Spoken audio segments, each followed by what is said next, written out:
અમદાવાદની LD engineering કોલેજમાં Gujarat technological university એટલે કે જીટીયુ દ્વારા આયોજિત સેન્ટ્રલ લેવલના ટેક ફેસ્ટિવલમાં વિદ્યાર્થીઓએ કેટલાક ઇન્ટરેસ્ટિંગ પ્રોજેક્ટ રજૂ કર્યા હતા. તેમાં ખાસ કરીને ટેનિસ રમતો રોબો તથા રોબો વચ્ચેની લડાઈ અને ભૂકંપનો સામનો કરી શકે તે માટેની ડિઝાઇને આકર્ષણ જમાવ્યું હતું.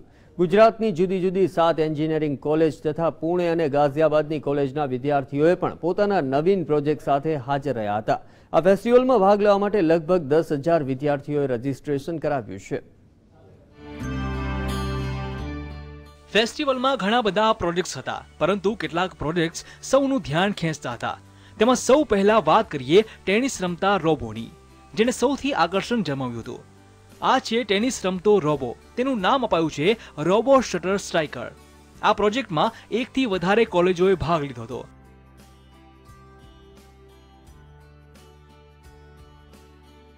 લગભગ અડધો ડઝન રોબો અહીંયા જોવા મળ્યો હતો, જેમાં જુદી જુદી ક્ષમતાઓ દેખાતી હતી. જો કે સૌથી સારો રોબો LJIT ના વિદ્યાર્થીઓએ બનાવ્યો હતો, જે ફૂલને સ્ટ્રાઇકર કરી શકે, સ્મેશ કરી શકે અને સર્વિસ પણ કરી શકે તેવી ક્ષમતા ધરાવે છે. ફક્ત 15 દિવસમાં બનેલા આ રોબો પાછળ 1.5 થી 2 લાખ ખર્ચ થયો છે અને તેને વાયરલેસ સિસ્ટમથી કંટ્રોલ કરી શકાય છે. હવે જો કોઈ પ્લેયરને સ્મેશિંગ માટે પર્ટિક્યુલર પ્રેક્ટિસ કરવી હોય તો આ રોબોટ કન્ટિન્યુઅસ સર્વિસ કરી શકે છે. એ ઉપરાંત જો સામે કોઈ પ્લેયરને સર્વિસિંગની પ્રેક્ટિસ કરવી હોય તો આ રોબોટ કન્ટિન્યુઅસલી સ્મેશિંગ ઉપાડી શકે છે. ભૂકંપ આવે ત્યારે મકાનોમાં તિરાડ કે પછી દિવાલ જ ઢળી પડતી હોય છે. તેવા કપરા સમયમાં પણ મકાન અડીખમ રહે તે માટે ખાસ ભૂકંપ પ્રતિરોધક ડિઝાઇન વિદ્યાર્થીઓ દ્વારા તૈયાર કરવામાં આવી છે. તે અંતર્ગત એક ડેમોન્સ્ટ્રેશન પણ બતાવવામાં આવ્યું હતું. તો સામાન્ય રીતે ફોર્મ્યુલા 1માં જોવા મળતી ગોકાર્ટ કાર પણ અહીંયા આકર્ષણ બની હતી. વિદ્યાર્થીઓ દ્વારા બનાવવામાં આવેલી કારને ખાસ ટ્રેક પર દોડાવવા માટે તૈયાર કરવામાં આવી રહી છે. આ ડિઝાઇન થાય છે જે ફોર્મ્યુલા 1 માટે ડ્રાઈવર્સ હોય એને ટ્રેન કરવા માટે આ ટાઈપની કાર ડિઝાઇન થાય છે. વિદ્યાર્થીઓ આ ફેસ્ટિવલ માટે એકઠા થયા હોય અને ફન ના હોય તેવું નહીં બને. ટેક ફેસ્ટિવલ માટે આવેલા યુવાનોએ ડાન્સ કરીને મોજ પણ માણી હતી.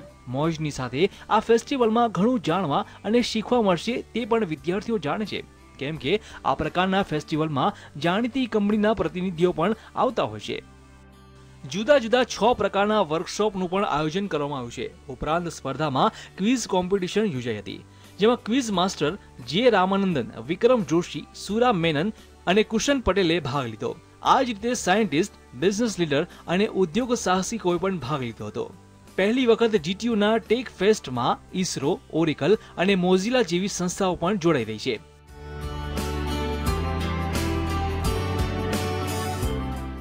આ પ્રકારના ઇનામથી વિદ્યાર્થીઓને પ્રોત્સાહન પણ મળે છે અને ભવિષ્યમાં વધુ સારા પ્રોજેક્ટ અને ઇનોવેશન માટે તેમને પ્રેરણા પણ મળતી હોય છે. કૃષ્ણા દેસાઈ, GSTV, અમદાવાદ.